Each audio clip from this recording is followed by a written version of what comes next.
Hello दोस्तों, मैं हूं सम्राट चौधरी और आप देख रहे हैं मेरे चैनल इंडी वर्ल्ड एंटरटेनमेंट को। तो बांग्लादेश मीडिया और बांग्लादेश लोग जब इंडिया की प्लेन क्रैश हुई थी तब बहुत ज्ञान दे रहे थे कि इंडिया का पायलट अच्छा नहीं है, इंडिया के इंजीनियर्स अच्छा नहीं है, वगैरह वगैरह। अब बताओ, हमें बांग्लादेश से अब सीखना पड़ेगा कि प्लेन कैसे चलाते हैं। और उस टाइम पे कोई मौका, कोई कसर नहीं छोड़ रहे थे बांग्लादेशी लोग। इस एक सेंसिटिव सिचुएशन में भी इंडिया को एक टॉन्ट करने की, इंडिया को नीचे दिखाने की।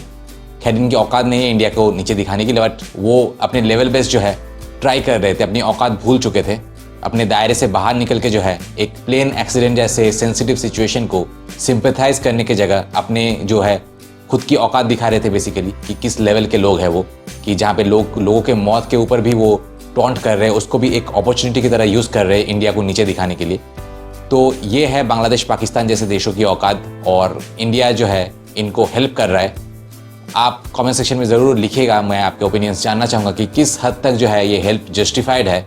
क्या ऐसे देशों को, ऐसे देश के लोगों को, ऐसे देश के एहसान फरामोश लोगों को, कुछ लोगों को अगर छोड़ दिया जाए तो मे बी कुछ लोगों के लिए वो जस्टिफाइड है, जो कि इंडिया का हमेशा से सपोर्ट करते आ रहे थे और आज भी इस सिचुएशन में सपोर्ट करते हैं। लेकिन एक जो जमात पब्लिक है, जो कि मदरसा में पले बड़े हैं, उनको क्या ये हेल्प करनी चाहिए? क्या वो ये हेल्प डिज़र्व करते हैं? उसके बारे में हम डिटेल्स में डिस्कस करेंगे वीडियो के एंड में। फिलहाल चलिए आज का वीडियो देखते हैं, उसके बाद जो है वीडियो का कुछ जो ओपिनियन सेक्शन है वहाँ पे भी मैं बहुत कुछ डिस्कस करेंगे। So let's start.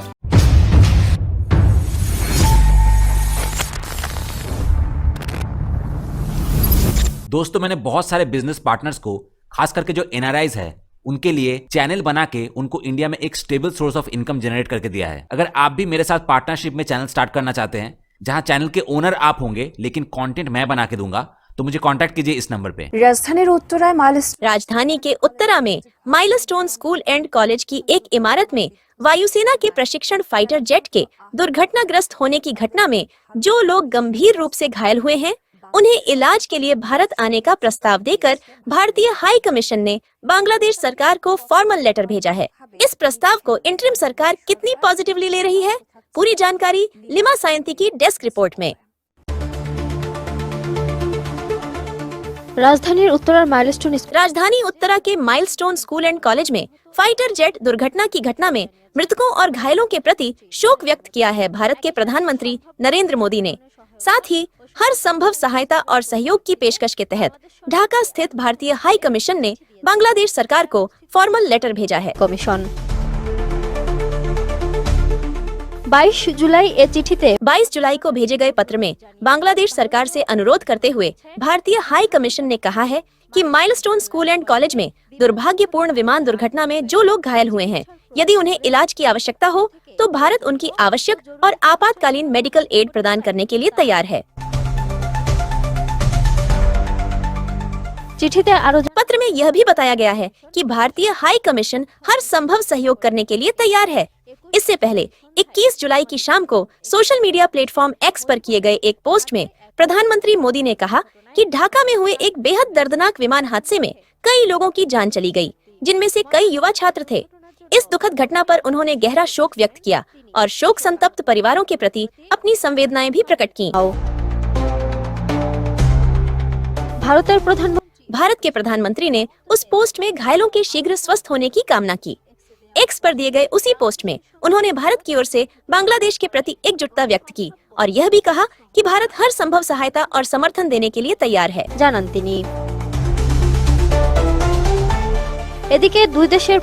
इसी बीच दोनों देशों के विदेश मंत्रालयों के बीच हुई चर्चा के आधार पर यह तय हुआ है कि 2 विशेषज्ञ डॉक्टर, जिन्हें बर्न यूनिट में काम करने का लंबा अनुभव है, उनके साथ नर्सों की एक छोटी टीम लेकर एक भारतीय मेडिकल टीम जल्द ही ढाका पहुंचेगी। ऐसी जानकारी विभिन्न समाचार माध्यमों में सामने आई है।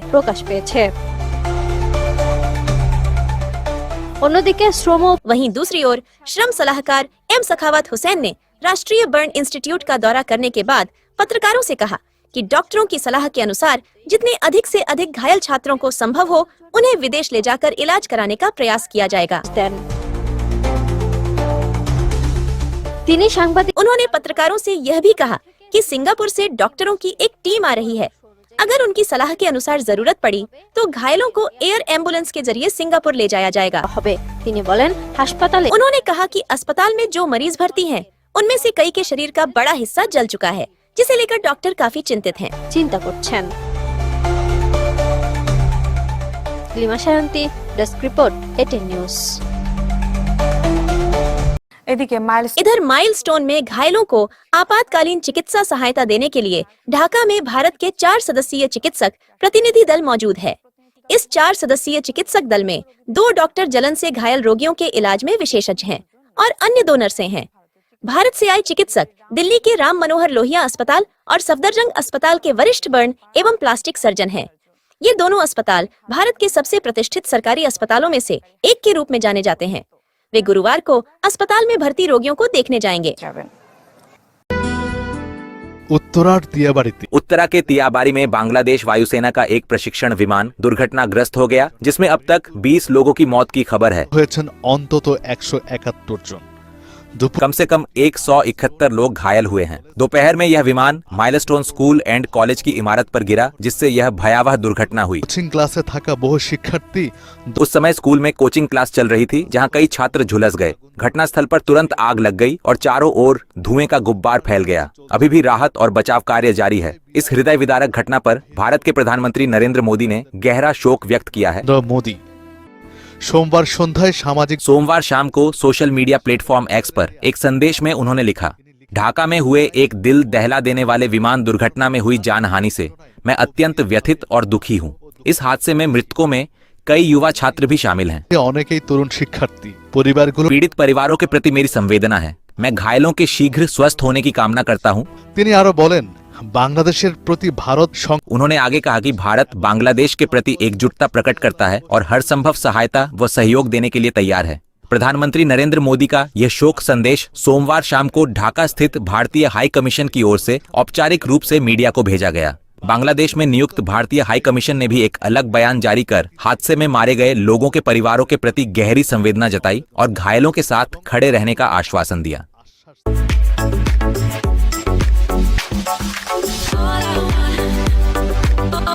सबसे पहले मोहम्मद जाहिद ने लिखा है कि संकट में जो साथ खड़ा होता है वही सच्चा मित्र होता है। धन्यवाद इंडिया।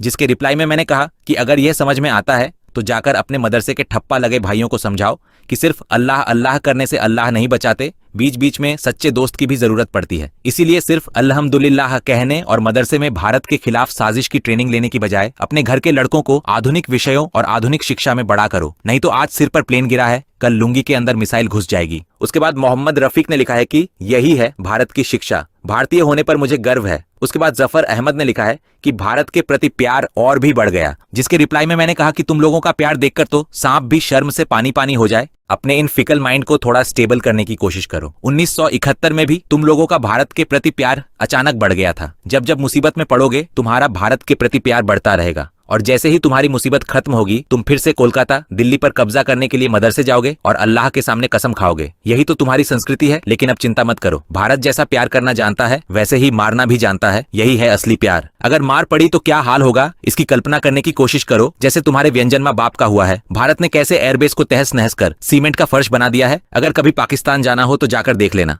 उसके बाद राजबोंशी विलेज फूड ने लिखा है कि यही है भारतीय लोगों का धर्म, जो हिंसा नहीं बल्कि इंसान से प्रेम करना सिखाता है। I love my India. उसके बाद मसूद राणा ने लिखा है कि अल्हम्दुलिल्लाह यही होता है सच्चे दोस्त का फर्ज, मुसीबत में दोस्त के साथ खड़ा रहना। जिसके रिप्लाई में मैंने कहा कि भारत की एक ही विदेश नीति है, तुम भी मेरे दोस्त मैं भी तुम्हारा दोस्त। अगर दुश्मनी करोगे तो ऐसी सीख देंगे कि एक साथ नमाज पढ़ने के लिए इतना बड़ा बरामदा बना देंगे जहां कोई घर द्वार ही नहीं बचेगा। सुख चैन की जिंदगी जियो, रोटी खाओ वरना मेरी गोली तो है ही। उसके बाद मोहम्मद हन्नान ने लिखा है कि भारत में चिकित्सा व्यवस्था बहुत उन्नत है। मैंने चेन्नई में इलाज कराया है, वहां की चिकित्सा वास्तव में बहुत उन्नत है। उसके बाद शाहिदुल इस्लाम ने लिखा है कि दिल्ली हो या ढाका मैं नहीं जानता, संकट में जो साथ देता है वही सच्चा दोस्त होता है। धन्यवाद इंडिया। 71 में थे 25 में भी हो। उसके बाद मोहम्मद मनीर ने लिखा है कि हम चाहते हैं कि भारत के साथ हमारी दोस्ती हमेशा बनी रहे।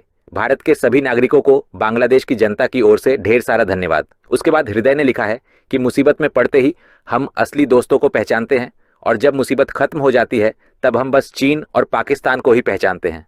उसके बाद स्टोन ने लिखा है कि आज अगर विमान चीन का नहीं होकर भारत का होता तो बांग्लादेश की जनता कैसी प्रतिक्रिया देती, ये हम सभी जानते हैं। लेकिन मैं हैरान हूं, कोई भी बांग्लादेशी चीन के खिलाफ एक शब्द तक नहीं बोल रहा। उसके बाद मोहम्मद शकील अहमद ने लिखा है कि इंडिया इज ट्रू फ्रेंड। उसके बाद राजर्षि विश्वास ने लिखा है कि जब हमारे भारत में विमान दुर्घटना हुई थी तब कई बांग्लादेशी लोग बहुत उत्साहित होकर नाच गाना कर रहे थे, और आज जब आपके बांग्लादेश में विमान दुर्घटना हुई तब हमारा भारत विशिष्ट डॉक्टर, नर्स और दवाइयों के साथ मदद कर रहा है। यही है भारतवर्ष। हमें गर्व है कि हम भारत माता के संतान हैं। उसके बाद हुसैन अली ने लिखा है कि सच्चे दोस्त की पहचान इसी से होती है, धन्यवाद भारत को। उसके बाद शमरत खान ने लिखा है कि भारतीय सरकार और डॉक्टरों को दिल से धन्यवाद देता हूं इस कठिन समय में बांग्लादेश के साथ खड़े होने के लिए। उसके बाद अन्निक शील ने लिखा है कि भारत सरकार और भारतीय डॉक्टरों को दिल से धन्यवाद देता हूं जो इस संकट की घड़ी में बांग्लादेश के साथ खड़े हुए। साथ ही प्रार्थना है कि कट्टरपंथियों की भी सद्बुद्धि हो। उसके बाद सुब्रत दास ने लिखा है कि सभी लोग मुल्ला की बात सुनो। शने में मुल्ला ने कहा है कि अगर हिंदू डॉक्टर इलाज करेगा तो जन्नत नसीब नहीं होगी। उसके बाद एसबी सागर ने लिखा है कि चाहे स्वार्थ में हो या निस्वार्थ भाव से, हर बार बांग्लादेश के संकट में एकमात्र भारत ही साथ खड़ा हुआ है।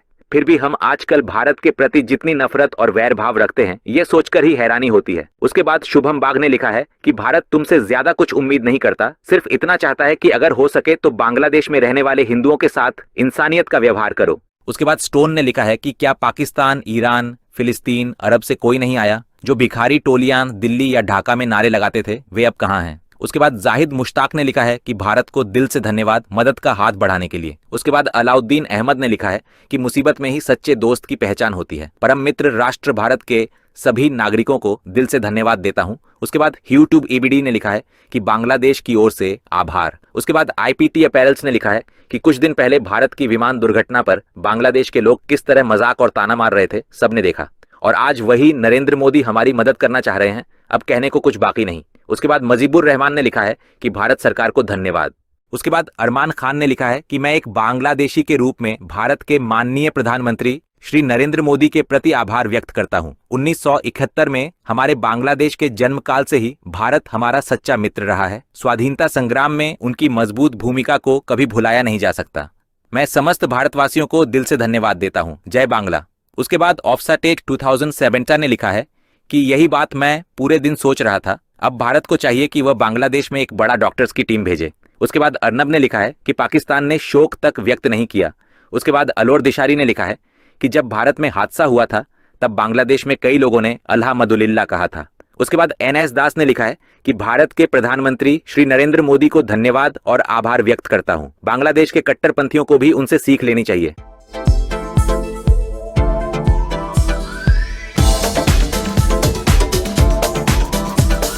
तो दोस्तों, मैं कोई बहुत बड़ा जियोपॉलिटिकल एक्सपर्ट नहीं हूँ। हालांकि जियोपॉलिटिक्स में इंटरेस्ट है और देखता हूँ बहुत सारे जब भी वीडियोस होता है, बट मैं किसी से कोई चीज़ लेता नहीं हूँ। जो भी ओपिनियन देता हूँ अपने हिसाब से देता हूँ। तो ऐसे किताबी नॉलेज रटने और बोलने वाले तो आपको बहुत सारे जियोपॉलिटिकल एक्सपर्ट मिल जाएंगे जो कि मुझसे बेटर जियोपॉलिटिकल एक्सपर्ट है, क्योंकि वो लोग पढ़ाई ज़्यादा करते हैं। मैं फिल्म लाइन से, म्यूज़िक लाइन से जुड़ा हुआ बंदा हूँ, क्योंकि उसमें मेरा ज़्यादा पैशन है। बट जियोपॉलिटिक्स में भी मेरा इंटरेस्ट है, और मेरे चीज़ में जो आपको अलग मिलेगा, क्योंकि मेरे इतने सारे फील्ड्स में जो मैं हूँ, तो मैं एक ऑलराउंडर आप बोल सकते हैं। और ब्रैगिंग के लिए नहीं, बट मैं एक जो चीज़ मैं दे सकता हूँ, जहाँ पे मैं पीछे हूँ, वहाँ पे मैंने आपको ऑलरेडी बताया कि मैं जियोपॉलिटिकल नॉलेज में बहुत दूसरे सारे क्रिएटर्स के कंपैरिजन में पीछे हूँ, क्योंकि वो लोग बहुत पढ़ाई करते हैं, बुकिश नॉलेज काफ़ी ज़्यादा है उनका। बट मैं जो है अपने प्रैक्टिकल नॉलेज से चीज़ों को एक्सप्लेन करता हूँ, इसीलिए मेरे चैनल में एक अलग फ्लेवर मिलता है, क्योंकि मैं किताबी नॉलेज जो मैं रटा हुआ हूँ उसके बेसिस पे एनालिसिस नहीं देता हूँ। अपने रियल लाइफ एक्सपीरियंसेस के बेसिस पे ये जो मेरा ओपिनियन है वो बेस्ड होता है। तो इस वीडियो के कंपैरिजन में, इस वीडियो के कंटेक्स्ट में मैं 2 एग्जांपल्स देना चाहूँगा अपनी लाइफ का। पहली बात है कि मैं तब क्लास 8 में पढ़ता था, जब मैं मेरे पापा के साथ ट्रैवल कर रहा था। तो एक ट्रेन में जो है हम ट्रैवल कर रहे थे। वहाँ पे एक लड़की थी, लगभग 24-25 की उम्र की होगी, और वो खड़ी हुई थी और हम लोग सब बैठे हुए थे। जनरल सीट था, कोई लेडीज सीट नहीं था। तो जनरल सीट था, और मेरे पापा ने अपने सीट से उठ के जो है ऑफ़र किया कि आप बैठ जाइए प्लीज़। तो मेरे पापा भी उस टाइम में काफ़ी उम्र था, क्योंकि मेरा और मेरे पापा के एज डिफरेंस काफ़ी ज़्यादा है, तो वहाँ पे लगभग पापा का जो उम्र था ऑलमोस्ट 50 साल का था। तो एक क्लियरली, हाँ कुछ लोग होते हैं जो कि एक गलत नज़र रखते हैं, बट क्लियरली एक अच्छे गेस्चर में लड़की को बोला था कि मतलब मैं सीट लीव करके आप बैठ सकते हैं, ऐसे बोला था। और लड़की ने एक थोड़ा ऐसे कम रिएक्शन देके बोला कि नहीं मुझे नहीं चाहिए, मतलब रूडली बिहेव किया। और फिर जो है पापा तो बैठ गए। उस टाइम में मैं क्लास 8 के उम्र का होके भी उस लड़की के सामने पापा को एक चीज़ अच्छे से पापा को डांटते हुए कहा था कि क्या उस लड़की ने आपसे हेल्प मांगा है, आप क्यों अपना सीट जो है उसको दे रहे हैं जिन्होंने आपसे हेल्प मांगा नहीं है। तो ये चीज़ कोई कुछ भी बोले, बट हर एक सब्सक्राइबर जो कि मुझे फॉलो करते हैं, मैं बोलना चाहूँगा अपने रियल लाइफ में भी जो है, कभी भी किसी इंसान को वो हेल्प मत दीजिए जब उसने कोई हेल्प आपसे मांगा नहीं है, क्योंकि वो एहसान फरामोश होते हैं। उनको आप हेल्प करेंगे, वो बदले में आपको एक दूसरा ही रिएक्शन देगा और भूल भी जाएगा, और ऐसे एक रिएक्शन देगा जैसे कि वो ऊपर है आपसे, और आप जो आप हेल्प कर रहे हैं, आपके अच्छे गेस्चर को वो वैल्यू नहीं करेंगे। तो आप अगर अपने हेल्प की, अपनी जो एबिलिटी है हेल्प करने की, आप में डेफिनेटली एबिलिटी है, तभी आप जाके हेल्प कर सकते हैं इंसान की। तो वो एबिलिटी हमेशा छुपा के रखिए, जब आगे से जाके कोई हेल्प आपसे मांगे तभी हेल्प आप दे सकते हैं, क्योंकि बिन मांगे जो हेल्प देता है उस हेल्प की फिर कोई कीमत नहीं रहती, कोई वैल्यू नहीं रहती। सिमिलरली ये इंडिया के कॉन्टेक्स्ट में जो है, आई होप कि जो ये मालदीव्स का या फिर अभी जो बांग्लादेश की जो जिस तरीके से हेल्प इंडिया ऑफर कर रहा है, उसके बदले में कुछ ले तभी जाके हेल्प करे, वरना वो फ्री फोकट में बांटने वाला जो हेल्प होता है उससे कोई जो है सेटिस्फाइड नहीं होता है, और उसकी वैल्यू भी जो है कोई नहीं करता है। तो आई होप कि इंडिया वैसा ना करे। एटलीस्ट पिछले ज़माने में तो इंडिया ने बहुत सारा ऐसा चीज़ किया था जिसका अच्छे से इंडिया को जो है रिजल्ट मिला है, आप सबको पता है। लेकिन अभी जैसे कि चाइना, यूएस, ये सब किससे देख के, ये सब जो कमीने देश से सीख के, आई होप कि इंडिया इस लेवल पे पहुंचा है कि अभी इंडिया ने रियलाइज़ किया कि ये दुनिया अगर कलयुग है, बेसिकली कलयुग में जो बहुत ज़्यादा अच्छा बनेगा, अच्छा बनना तो ठीक है, लेकिन बहुत ज़्यादा अच्छा बने जो कि बिन मांगे हेल्प दे दे। कलयुग में ऐसे इंसान को कुचल दिया जाता है, उसको कोई रिस्पेक्ट नहीं देता है, कोई वैल्यू नहीं देता है। तो जिस तरीके से अभी अमेरिका जब हेल्प करता है तो एक देश, एक मिलिट्री बेस चाहिए, चाइना हेल्प करता है तो एक पोर्ट लीज में ले लेता है, इस टाइप का हेल्प जो है वो करते हैं। तो इंडिया वहाँ पे जाके चलो भाई हम कुछ लेंगे नहीं, हम जस्ट सिर्फ हेल्प करेंगे, ये बेवकूफ़ी अगर इंडिया ने किया तो चाइना, अमेरिका वाले जो है बहुत आगे निकल जाएंगे हमसे, हम बहुत पीछे रह जाएंगे। तो आई होप कि इतना तो समझ इंडिया में आ चुका होगा कि अगर कुछ दे रहा है तो बदले में अच्छा खासा कुछ ले। और एक एग्जाम्पल जो कि मैं जैसे बोला रियल लाइफ में एग्जाम्पल, तो एक मेरा डांस टीचर था जो मुझे पहले से ही मतलब अरे वाह आप क्या डांस करते हैं, मतलब आप तो एक नंबर है, आप ही कहीं मुझे सिखा ना दे, इस टाइप का एक बर्ताव रखता था। मुझे पहले हुआ कि क्या मतलब ये क्या सच में बहुत ज़्यादा अच्छा टीचर नहीं है तभी ये मतलब मुझको इतना ऊपर उठा रहे हैं, जबकि मुझे पता है कि मेरा लेवल किस लेवल का है, उतना ख़राब भी नहीं है बट अच्छा भी नहीं है, बट मुझे तब इम्प्रूव करना था। तो मैंने उनसे बोला कि आप मुझे सिखाइए प्रॉपरली। तो मैंने उनका कुछ डांस वीडियोस देखा और डांस परफॉर्मेंस देखा, तो देखा कि वो तो बहुत अच्छा डांसर है। तो मैंने बोला कि आप इतना अच्छा करते हैं, आप क्या बोल रहे हैं कि मैं आपको सिखाऊंगा वगैरह, आप मुझे सिखाइए, मुझे सीखना है। तो उन्होंने कहा, तो उन्होंने मुझे सिखाना शुरू किया और बोला कि बहुत सारे जो है इस फील्ड में आते हैं, जो स्टूडेंट्स होते हैं वो तो अलग है, जो बच्चे स्टूडेंट्स होते हैं, लेकिन जो बड़े लेवल के आते हैं जो कि ऑलरेडी किसी फिल्म में काम कर रहे हैं या फिर किसी म्यूज़िक एल्बम में काम कर रहे हैं मेरे तरह, तो वो लोग सीखना नहीं चाहते, उल्टा सिखाना चाहते हैं। और वो लोग ये मानते ही नहीं है कि वो लोग सब चीज़ में खुद को एक्सपर्ट समझ के बैठते हैं। बट मुझे बोला कि सम्राट तुम जो है तुम में सीखने की भूख है और तुम कभी भी सेटिस्फाइड नहीं होते हैं कि मैं बहुत सीख चुका हूँ और मुझे नहीं सीखना है। तुम क्योंकि आगे आके सीखने की ये जो मांग किया, डिमांड किया, इसीलिए मैं तुम्हें इतना अच्छा से सिखा रहा हूँ। वरना तो जो आते हैं जो कि खुद को ऑलरेडी बहुत बड़ा कुछ समझते हैं, उनको तो मैं उनके तरफ से ही बस अच्छा ही बोलता रहता हूँ और उनके तरफ से ही जो है कुछ स्टेप्स दे देता हूँ, तो उसी से वो सेटिस्फाइड हो जाता है और खुद को बहुत बड़ा स्टार समझते हैं।